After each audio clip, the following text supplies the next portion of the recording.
আসসালামু আলাইকুম। দর্শক নিশ্চয়ই খেয়াল করেছেন, গত কয়েক মাস ধরে অনবরত আমি বলে আসছি বৈষম্য বিরোধী ছাত্র আন্দোলনের দিন সম্ভবত ফুরিয়ে আসছে এবং সেটি স্পষ্ট হলো অনেকখানি। তার আলামত আমরা দেখলাম রোববার গভীর রাতে। বৈষম্য বিরোধী ছাত্র আন্দোলনের বিরুদ্ধে যেভাবে মুহুর্মুহু স্লোগান দেওয়া হলো, অন্যতম ছাত্র সমন্বয়ক হাসনাত আবদুল্লাহকে তোপের মুখে পড়তে হলো, তার উপরে হামলা করা হলো, তাতে স্পষ্ট যে তারা কতটা বিতর্কিত করে ফেলেছে নিজেদেরকে। এই যে 7 সরকারি কলেজের শিক্ষার্থীরা তাদের যৌক্তিক দাবিতে ঢাকা বিশ্ববিদ্যালয় এলাকায় গেল প্রতিবাদ জানাতে, এর সঙ্গে ঢাকা বিশ্ববিদ্যালয়ের সংশ্লিষ্ট এবং ঢাকা বিশ্ববিদ্যালয়ের শিক্ষার্থীরাও এই 7 সরকারি কলেজ ঢাকা বিশ্ববিদ্যালয়ে অধিভুক্ত হওয়ার বিরুদ্ধে তারা অবস্থান নিয়েছিল। অতএব তারা চুপ করে থাকবে?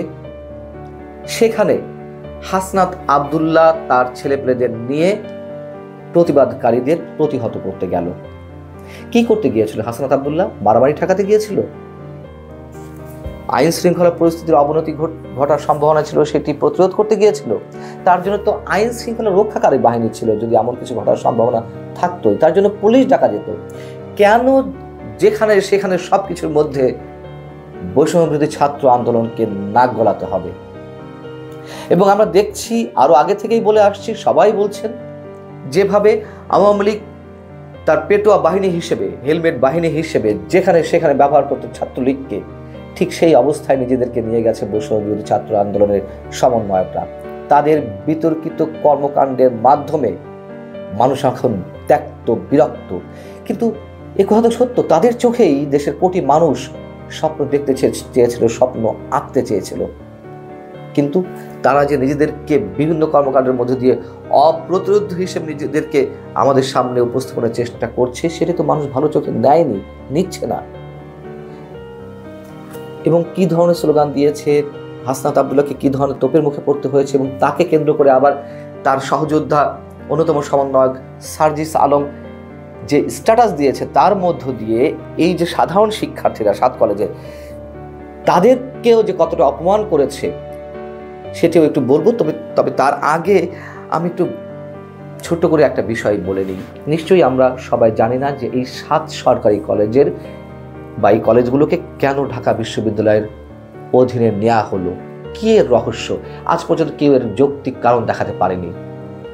2017 সালে আওয়ামী লীগ সরকারের সময় আমরা যতদূর জানি, ঢাকা বিশ্ববিদ্যালয়ের ভিসি অধ্যাপক আরিফিন সিদ্দিক এবং জাতীয় বিশ্ববিদ্যালয়ের ভিসি অধ্যাপক হারুনুর রশিদের মধ্যে চরম দ্বন্দ্বের কারণে এই 7 সরকারি কলেজকে ঢাকা বিশ্ববিদ্যালয়ের অধীনে নেওয়া হয়। কিন্তু এই যে নেওয়া হলো, তারপর থেকে কতটা বৈষম্যের শিকার হয়ে আসছে এই 7 সরকারি কলেজের, ইডেন কলেজ, ঢাকা কলেজ, সরকারি শহীদ সোহরাওয়ার্দী কলেজ, কবি নজরুল সরকারি কলেজ, 7 সরকারি কলেজ। এই অধিভুক্ত হওয়ার পর থেকে কলেজ পরিচালনায়, ভর্তি পরীক্ষায়, কলেজ পরিদর্শন, মূল্যায়ন, ক্লাস, পরীক্ষার সময়সূচি একেবারে সব ভেঙে পড়েছিল শৃঙ্খলা, যার কারণে এই 7 সরকারি কলেজের শিক্ষার্থীদের মাঝে মধ্যে আন্দোলন নামতে হতো। যাই হোক, একটা পর্যায়ে রোববার সকালে ঢাকা বিশ্ববিদ্যালয়ের প্রভিসি তার সঙ্গে দেখা করতে গেলে, তাদের দাবি জানাতে গেলে তাদের সঙ্গে চরম দুর্ব্যবহার করা হয়। তার পরিপ্রেক্ষিতে রোববার গভীর রাতে এই শিক্ষার্থীরা বিক্ষোভ প্রদর্শন করে। এখন বিষয় হচ্ছে যে সেখানে যাওয়ার পরে হাসনাত আবদুল্লাহ অন্য আরো বিভিন্ন ঘটনার মতন তিনি নামলেন, তার ছেলেপেলেদের নিয়ে গিয়ে তোপের মুখে পড়লেন, হামলার শিকার হলেন। আমরা এগুলো দেখতে চাইনি তো, এই ছাত্রদের এই ভাগ্যের মধ্যে পড়তে হবে। এবং শিক্ষার্থীরা স্লোগান দিলেন, যদি ডাকো রাজুতে, জুতা মারা হবে মুখেতে। এই যে স্লোগান কেন দেওয়া হলো? ওই যে বলছিলাম, যখন তখন যে কোনো কিছুতে নাক গলানো, যা কিছু ঘটছে বা স্বাভাবিক অনেক বিষয়, সব জায়গাতে, সব ক্ষেত্রে তারা কিছু হলেই ঢাকা বিশ্ববিদ্যালয়ের রাজু ভাস্কর্যের সামনে জড়ো হওয়ার জন্য আহ্বান জানাতো বা জানিয়ে আসছে, তার বিরুদ্ধে এই স্লোগান উঠেছে। আর যদি ডাকা হয় রাজুতে, জুতা মারা হবে মুখেতে। নিশ্চয়ই আমরা এই স্লোগানগুলো সমর্থন করি না, তারপরেও বাস্তবতা হচ্ছে, দেখতে হচ্ছে আমাদেরকে। সার্জিস আলম, তার যে সহযোদ্ধা, তিনি যে স্ট্যাটাসটি দিয়েছেন সেটি আরো ভয়ঙ্কর। তার স্ট্যাটাসটি একটু পড়ে শোনাই। যখন হাসনাত আব্দুল্লাহর এই ঘটনাটি নিয়ে সারা দেশে তুমুল হইচই সমালোচনা চলছে, সেই সমালোচনার জবাব দিতে গিয়ে সার্জিস আলম বলছেন, এই মাথা গরম খ্যাপা ছেলেটার দোষ হচ্ছে যখনই কোথাও অস্থিতিশীল অবস্থা দেখা যায়, ষড়যন্ত্রের গন্ধ পাওয়া যায়, তখনই কোনো কিছু চিন্তা না করে সমাধানের জন্য ছুটে যায় হাসনাত, হোক সেটা ক্যাম্পাস, রাজপথ কিংবা অন্য কোথাও। এই যে শিক্ষার্থীরা আন্দোলন করছে, এটাও ষড়যন্ত্র। সবকিছুতে ষড়যন্ত্র দেখবো আমরা, আওয়ামী লীগ সবকিছু করাচ্ছে, তার মানে এই শিক্ষার্থীরা ষড়যন্ত্রকারী, তাদের দাবির পেছনে কোনো ধরনের যৌক্তিকতা নেই।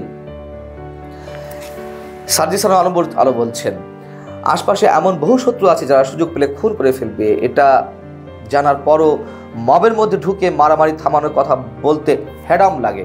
মানে হাসনাত আব্দুল্লাহ যে নামলেন খুব সাহসিকতার সঙ্গে, সেরে বলছে মবের মধ্যে তিনি চলে গেলেন, অন্য কেউ এই সাহস করে নাই। মবের সৃষ্টি করেছে কারা? বিচারপতিদের অপসারণের দাবি থেকে শুরু করে রাষ্ট্রপতির অপসারণের দাবি, সংবিধানের কবর রচনা করা, নতুন ঘোষণাপত্র দেওয়া এবং আরো অনেক ঘটনার মতো জাতীয় পার্টি কার্যালয় জ্বালিয়ে পুড়িয়ে দেওয়া। সর্বশেষ এই যে শিক্ষার্থীদের আন্দোলনের মধ্যে নিজেদের নাক গলানোর চেষ্টা, কারা মবের সৃষ্টি করছে? এই মবের সৃষ্টি করে এই সমন্বয়করা কি তুমুলভাবে সমালোচিত হয়নি একের পর এক? তার মোক্ষম জবাব দিয়ে দিয়েছে শিক্ষার্থীরা। সার্জিস আলম তিনি বলছেন যে হাসিনার পোষারা এর চেয়ে কম বলেননি বা কম করেননি, অর্থাৎ হাসনাত আব্দুল্লাহ যা করেছে বা সেটা কি মনে করে বলেছে উনিই জানেন। হিয়ানাবা বলছে মিনিমাম কমন সেন্স থাকলে বোঝা উচিত কারা করছে, কেন করছে। আবার সেই কথা, মানে এই যে শিক্ষার্থীরা তোপের মুখে ফেললো হাসনাত আব্দুল্লাহকে, অনাকাঙ্ক্ষিত পরিস্থিতির সৃষ্টি হলো। আমি আবার বলছি, এই ধরনের পরিস্থিতি আমরা চাই না, আমরা দেখতে চাই না। এদের আমাদের জন্য কষ্টকর। তারা যারা একটি গণ অভ্যুত্থানের সৃষ্টি করেছিল, সামনের সারিতে ছিল ছাত্র জনতা গণ অভ্যুত্থানে, সেই তাদেরকে এখন এই ধরনের ভাগ্য বরণ করতে হচ্ছে। কিন্তু যারা প্রতিরোধ করলো, হাসনাত আব্দুল্লাহকে তোপের মুখে ফেললো, তাদেরকে বলা হচ্ছে যে তাদেরকে দিয়ে করানো হচ্ছে বা করাচ্ছে আওয়ামী লীগ। সবকিছুতেই ষড়যন্ত্র খোঁজা হবে, সবকিছুতেই নিজেরা মবের সৃষ্টি করবে, আর সবকিছুতেই দায় চাপানো হবে অন্যের উপরে। এগুলো মানুষ আর বেশি দিন নিশ্চয়ই সহ্য করবে না, খুব ভালো চোখে নিচ্ছে না। তারা নিজেরাই, বৈষম্যবিরোধী ছাত্র আন্দোলনের সমন্বয়করা নিজেরাই নিজেদের পায়ে কুড়াল মারছে। কিন্তু অবশ্যই তাদের মধ্যে অমিত সম্ভাবনা দেশের কোটি কোটি মানুষ দেখেছিল। এটিও বাস্তবতা ছিল এক সময়ের জন্য, কিন্তু এখন আর নেই। আল্লাহ হাফেজ।